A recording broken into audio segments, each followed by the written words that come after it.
Hi అండి, welcome to my channel.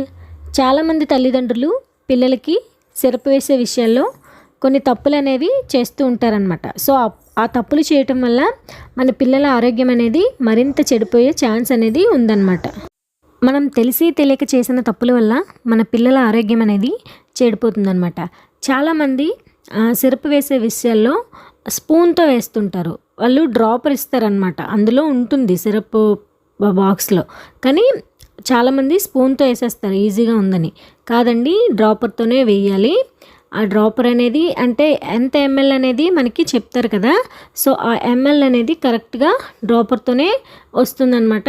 So ఆ డ్రాపర్తోనే వేయాలన్నమాట. స్పూన్తో వేస్తే మనకి మెడిసిన్ అయితే ఎక్కువైనా అవుతుంది, లేదంటే తక్కువైనా అవుతుంది. సో డాక్టర్స్ ఎంత డోసేజ్ అయితే చెప్తారో అంత డోసేజ్ ఆ సిరప్తోనే వేయాలి. లేదంటే కప్ ఇస్తారు కదా, చిన్న కప్పు, దాంట్లో కూడా మనకి ఎంఎల్స్ అనేవి రాసుంటాయి అన్నమాట. సో దాంతో కూడా వేసినా ఏ ప్రాబ్లం లేదు, కానీ స్పూన్తో మాత్రం వేయకూడదు. నెక్స్ట్ వచ్చేసి చాలామంది డ్రాపర్తో వేసి ఆ డ్రాపర్తోనే క్యాప్ పెట్టేస్తూ ఉంటారనమాట సిరప్ బాటిల్కి. సో అలా పెట్టడం వల్ల ఏంటంటే బేబీ నోట్లో ఉండే బ్యాక్టీరియా అండ్ సెలైవా ఆ సిరప్లోకి వెళ్ళిపోయి ఆ సిరప్ అనేది పాడైపోయే ఛాన్స్ అనేది ఉందండి.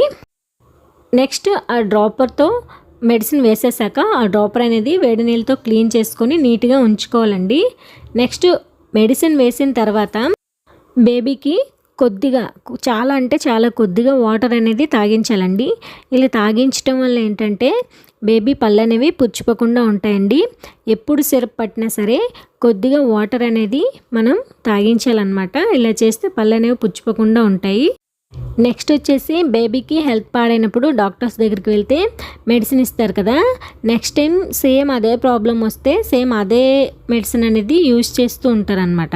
సో అలా యూజ్ చేయడం అనేది చాలా రాంగ్ అనమాట. ఈవెన్ పెద్దవాళ్ళు కూడా అలానే చేస్తారు.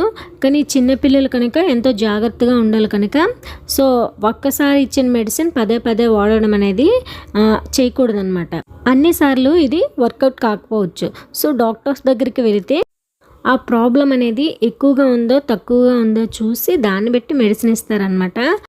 సో మనం చిన్నపిల్లల విషయంలో మాత్రం పాస్ట్లో ఇచ్చిన మెడిసిన్ మాత్రం ఎట్టి పరిస్థితుల్లో కూడా వాడకండి. ఇప్పుడు చెప్పిన అన్నీ కూడా పాటించండి, మీ పిల్లల్ని ఆరోగ్యంగా ఉంచండి.